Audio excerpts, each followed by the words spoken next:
Vamos a hablar sobre el agua en el subsuelo.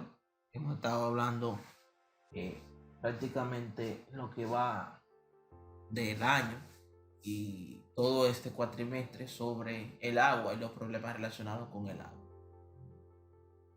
En este caso nos vamos a enfocar directamente a los problemas relacionados al agua en el subsuelo.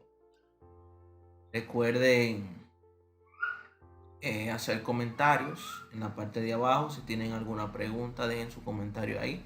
Posteriormente yo estaré recopilando todas esas preguntas para hacer un nuevo video explicando todo eso que ustedes no pudieron captar a la primera.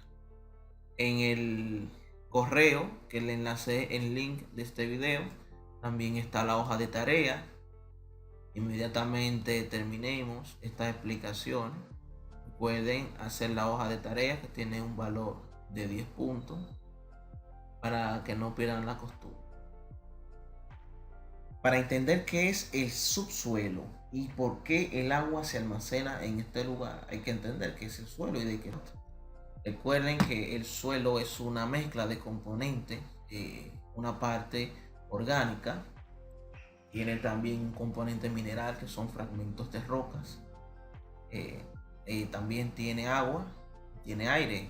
Toda esta mezcla porosa permite que el agua pueda viajar a través de estas pequeñas partículas y por acción de la gravedad se va depositando a profundo en el subsuelo hasta que encuentre una capa, bueno, que no la deje pasar, una capa impermeable. Puede ser de un suelo poco poroso, como es el caso de la arcilla, o puede ser alguna roca no porosa o con una porosidad muy baja, como es el caso de las rocas ígneas o magmáticas.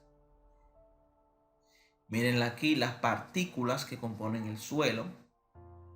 Si se dan cuenta que alrededor de esas partículas hay un espacio, mírenlo aquí, el espacio que está quedando, mírenlo. Entonces todo ese espacio es un espacio que puede ser ocupado por aire o puede ser también ocupado por agua.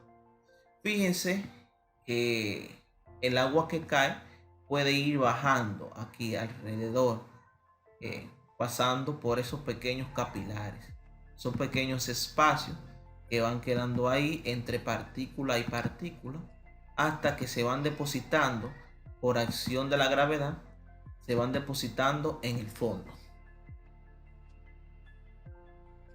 Fíjense, aquí se delimita una zona que está saturada de agua, que es esta, la zona saturada de agua, y la zona que está arriba, que es la zona que no está saturada. Saturada ¿por qué? Porque los poros del suelo están llenos de agua. ¿Por qué? Porque se depositan aquí por acción de la gravedad. La gravedad hace que el agua baje y se deposite ahí en ese fondo. Aquí es el suelo saturado y el suelo que no está saturado. El suelo va dejando pasar el agua que cae. Imagínense un chubasco, agua que cae.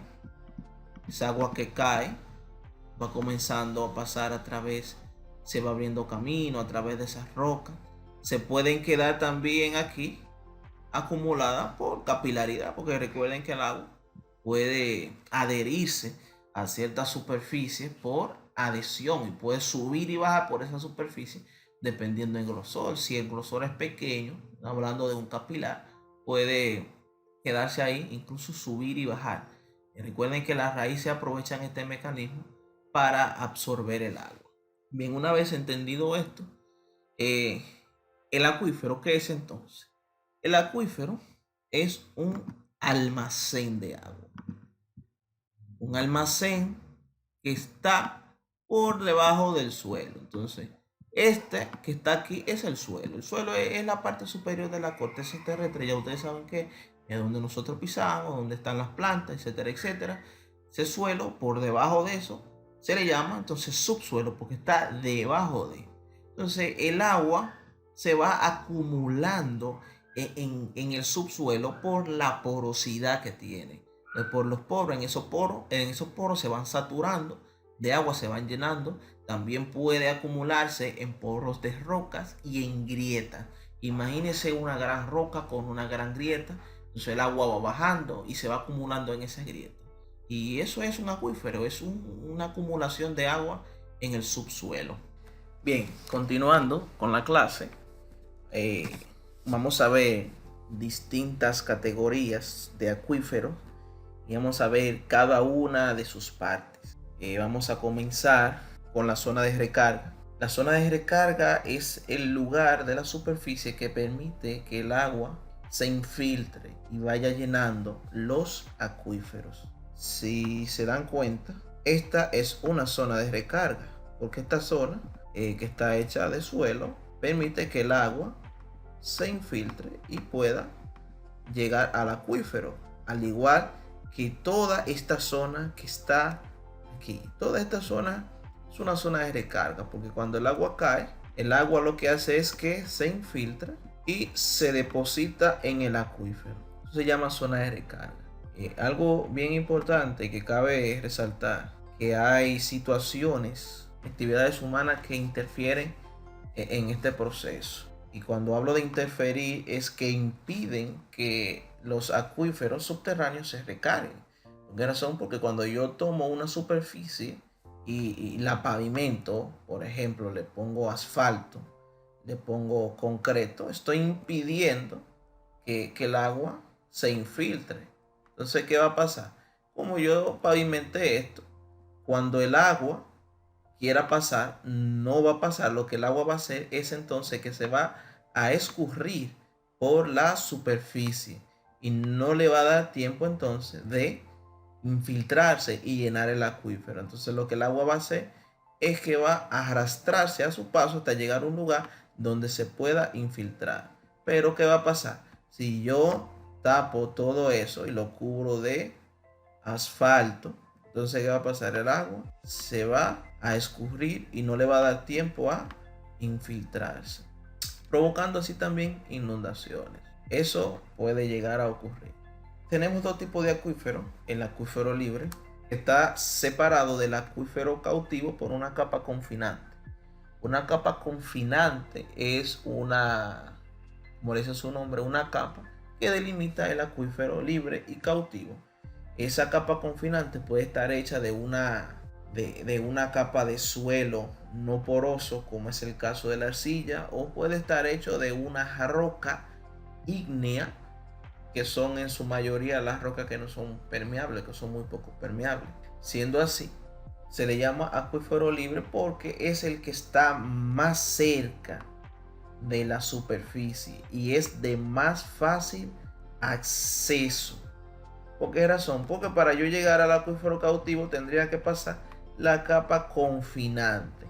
Entonces eso, por eso le llaman acuífero cautivo. Porque si yo llegara en un momento llegar a extraer toda el agua que hay en el acuífero libre, si se acaba esa agua, me quedé sin agua. Porque el agua del acuífero cautivo no está conectada directamente con el acuífero libre y el acuífero cautivo no están directamente conectados. Eso quiere decir que mi pozo yo tendría entonces que seguirlo cavando, romper la capa confinante para poder obtener agua del acuífero cautivo.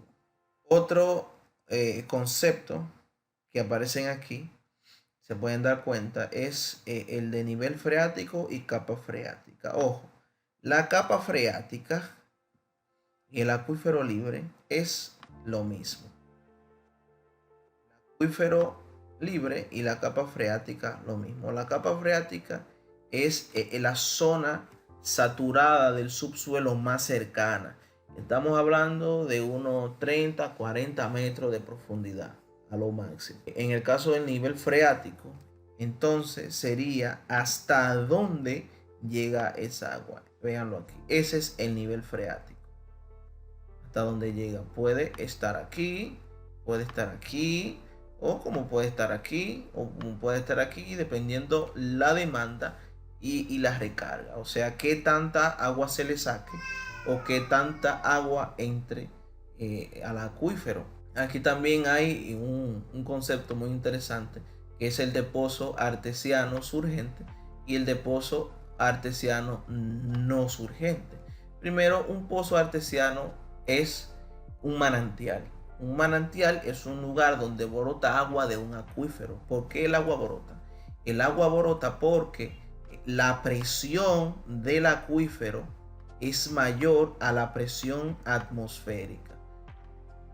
O sea, la presión que ejerce esta columna de agua que se ve reflejada aquí en esta salida es mayor a la presión atmosférica. ¿Qué es la presión atmosférica? La presión atmosférica, la presión que le ejerce la columna de aire a todo objeto que esté en la superficie terrestre debajo de la atmósfera.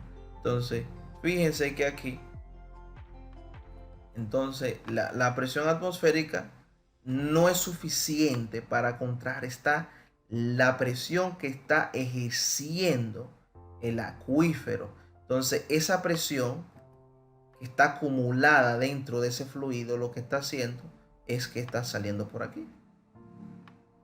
Está saliendo. Entonces, de ahí comienza a brotar agua. Entonces, a eso se le llama pozo artesiano. Pozo artesiano o manantial, también se le puede decir. De donde soy, recuerdo que a ese tipo de pozo se le dice noria. No sé si sus padres conozcan ese tipo de lugar con otro nombre. Bien, ahora vamos a hablar un poquito sobre el uso. El agua del subsuelo se puede utilizar para diferentes cosas. Se puede utilizar tanto en los hogares, se puede utilizar en las industrias, se puede utilizar en la agricultura, en la ganadería. Para usarla se necesita acceder a ella y los lugares de acceso se llaman pozos. Los pozos son los lugares de acceso a... Mírenlo aquí, los pozos. Entonces vamos a entrar al meollo del asunto, que es a la contaminación. ¿Cómo nosotros podemos contaminar el agua del subsuelo? Para contaminarla necesitamos obviamente un líquido que pueda atravesar esa capa de suelo y pueda llegar allá. Miren, aquí hay diferentes formas en las que puede el agua del subsuelo contaminarse, y es la primera. Vamos a hablar de los vertederos. Ya hemos estado hablando de ello, de los lixiviados que se producen ahí.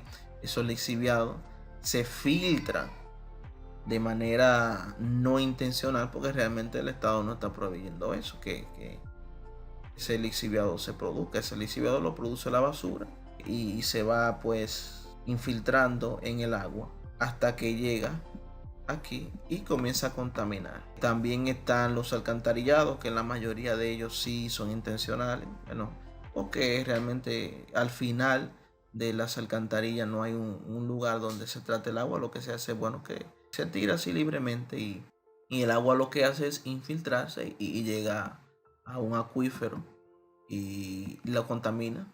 Bacterias, heces fecales y un sinnúmero de otros contaminantes. Otra forma en que tiene el agua del subsuelo de contaminarse de manera intencional también son las fosas sépticas o los pozos negros o los filtrantes, como quieran llamarlo. ¿Por qué razón? Porque los desperdicios que se producen en las casas cuando se utiliza el agua, ya sea para fregar, para limpiar, para bañarse, para hacer popó, cuando tú le jalas la cadena, entonces esa agua que se utiliza tiene que ir a algún lugar. Hay localidades donde no hay un sistema de alcantarillado, entonces los hogares tienen que recurrir a hacer una fosa séptica, un pozo séptico, un filtrante, para deshacerse de esa agua. Entonces cuando esa agua se tira al suelo, se hace un hoyo bien grande y se tira en ese hoyo, entonces esa agua va a comenzar a filtrarse y va a llegar al subsuelo. Esa es otra forma de contaminación. Entonces cuando ya todo el agua está contaminada, las personas que empiezan a hacer, las personas la sacan porque la necesitan. Y véanlo aquí, el pozo de bombeo, que es el lugar donde se saca el agua.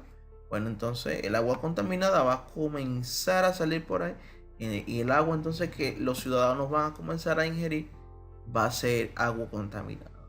Hay muchos lugares del mundo en que se sufre este problema. por sencillas razones, por no tener vertederos adecuados que impidan la infiltración de los lixiviados. O sea, tener un relleno sanitario que impida que el lixiviado se infiltre y llevar ese lixiviado a una planta de tratamiento. Tener también planta de tratamiento de aguas residuales, tanto en las ciudades y en otros lugares aledaños donde no se tienen, que las personas se ven obligadas a tirar sus desechos en un hoyo. Entonces, cuando tú lo tienes en ese hoyo, el desecho lo que se va a pasar, es lo que va a pasar con el desecho, es que se va a filtrar y va a contaminar el agua. Y en la mayoría de los casos, las mismas personas que filtran el agua contaminada son las mismas personas que consumen el agua contaminada. Entonces, es un tollo lo que se arma realmente. Otra manera también son los riegos. El agua que se utiliza en los campos, cuando usted riega un pesticida, cuando usted riega un fertilizante y usted después moja la mata, entonces el agua lo que va a hacer es que va a tomar ese pesticida, ese fertilizante, y lo va a llevar derechito al subsuelo. Eso quiere decir que ese fertilizante, ese pesticida que anteriormente estaba aquí arriba, va a pasar aquí abajo por acción de la filtración, porque el agua va a tomar todos esos agentes químicos. Mírenlo, aquí se ve más claro.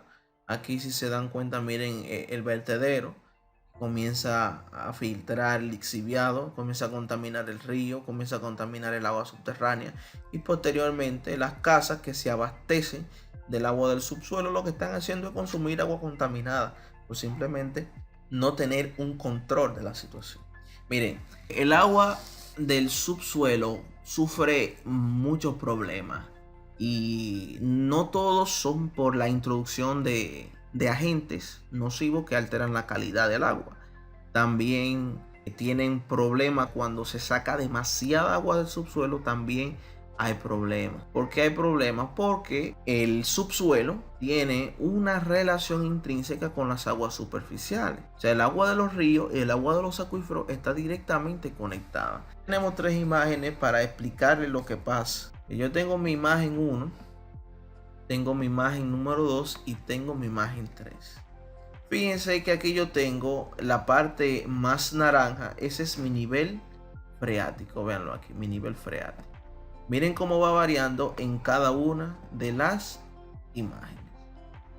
¿Qué significa eso? Esto significa que en algún lugar a este acuífero se le está sacando agua, porque el nivel freático está bajando. O sea, la capa freática está siendo disminuida. Eso afecta indirectamente al río. O sea, el agua realmente no se le está sacando al río, se le está sacando al nivel freático. Pero ¿qué pasa?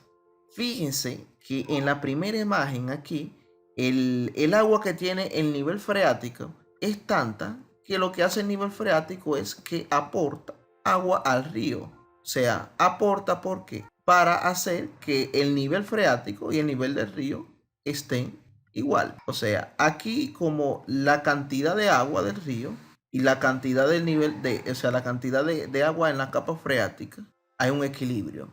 En la segunda imagen se puede ver, mírenlo aquí, que ya comienza a haber un desequilibrio porque el nivel freático comienza a bajar. Inmediatamente el río comienza a cederle agua. Comienza a cederle agua porque la capa freática está bajando. Fíjense aquí que me doy cuenta en el nivel. Hasta llegar entonces aquí a la imagen número 3. Fíjense que el nivel freático ha bajado tanto que ya el río lo que está haciendo es que está cediendo el agua que tiene a la capa freática. Esto me está diciendo que es un río que se va a secar con mucha rapidez. Si en su comunidad previamente había un río que tenía mucha agua y ya actualmente solo tiene agua cuando cae, significa que hay una sobreexplotación del nivel freático, o sea, de la capa freática. Se está trayendo mucha agua. Significa que la capa freática está seca y necesita reabastecerse.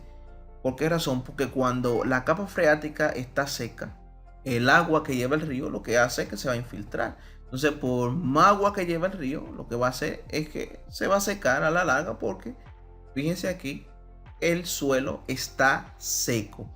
Hasta que el suelo no reabastezca su nivel, el río no va a durar con mucha agua lo suficiente con el agua. Puede durar un mes, puede durar 2 meses, pero no va a pasar de ahí. Va a terminar el río secándose porque va a terminar cediendo todo el agua al subsuelo. Entonces ese es un problema grave. ¿Por qué razón? Porque hay plantas que no pueden extender sus raíces hasta aquí abajo, por ejemplo. Hay plantas que sí lo pueden hacer, que pueden tirar una raíz hasta allá abajo o sea, relajando. Pero hay plantas que no. Entonces eso es un problema. Provoca escasez de agua. ¿Escasez por qué? Porque hay personas que lamentablemente no pueden hacer un pozo y acceder al agua del subsuelo. El agua que tienen acceso es al agua del río. Otro problema popular en la costa es la intrusión salina. ¿Por qué se da en la costa? Porque el agua salada ocupa el lugar del agua fresca. Se pueden dar cuenta aquí, miren aquí, que hay una capa que me diferencia el agua salada de el agua fresca, porque no se mezclan. Esta zona de transición, el agua salada y el agua fresca no se mezclan por una simple razón: la densidad del agua fresca y la densidad del agua salada es muy diferente. El agua salada es mucho, pero mucho más densa que el agua fresca, porque tiene más sal. Mientras más sal tiene el agua, mayor densidad tendrá. Entonces, como tienen una densidad diferente, no se van a mezclar. Recuerden el caso, por ejemplo, del agua y el aceite. Tienen densidades diferentes, no se van a mezclar. El agua dulce y el agua salada, como tienen densidad diferente, no se van a mezclar. O sea, para mezclar tienen que pasar por un proceso físico de movimiento. O sea, yo tendría que meterle una batidora. Y como en el subsuelo ustedes sabrán que no hay batidora, pues para que se mezclen es imposible prácticamente. Sí habrá una zona de transición donde el agua se mezcla, donde chocan las masas de agua, como es este caso, que una pequeña parte de ella, porque realmente el agua no es que no se mueven, es que el movimiento es muy poco, porque el agua salada está empujando porque quiere entrar. Asimismo, el agua dulce está empujando porque quiere salir. Entonces, ese pequeño movimiento hace que se cree esta zona de transición donde se mezcla un poquito, pero realmente nunca terminan de mezclarse. Entonces, ¿qué es lo que pasa? ¿Por qué se llama intrusión salina? Se llama intrusión salina porque cuando se usa demasiado el agua del acuífero que está en una zona costera, recuerden que siempre yo voy a tener agua salada que está queriendo entrar. Entonces, el agua fresca es la que impide que el agua salada entre. Pero si yo saco demasiada agua fresca, lo que el agua salada va a hacer es que va a entrar y va a ocupar el espacio del agua fresca. Entonces el agua que va a estar en mi pozo será agua salada, no agua dulce. Bueno, aquí fresh water and salt water. Agua salada, agua dulce. Fíjense aquí, que aquí entonces aumenta el nivel de agua fresca, entonces el agua fresca va a comenzar a empujar. Pero realmente es muy difícil que ya donde haya intrusión salina, el acuífero termine siendo como antes. Es un proceso que toma bastante tiempo. Recuerden que en esta zona no hay mucho movimiento. Entonces hay que cuidar esta zona tratando de no sobreexplotar. De mi parte es todo. En la hoja de tareas hay una actividad humana que altera mucho la calidad del agua subterránea, que es el fracking. Ahí hay unas indicaciones, hay unos videos para que indaguen un poquito sobre eso.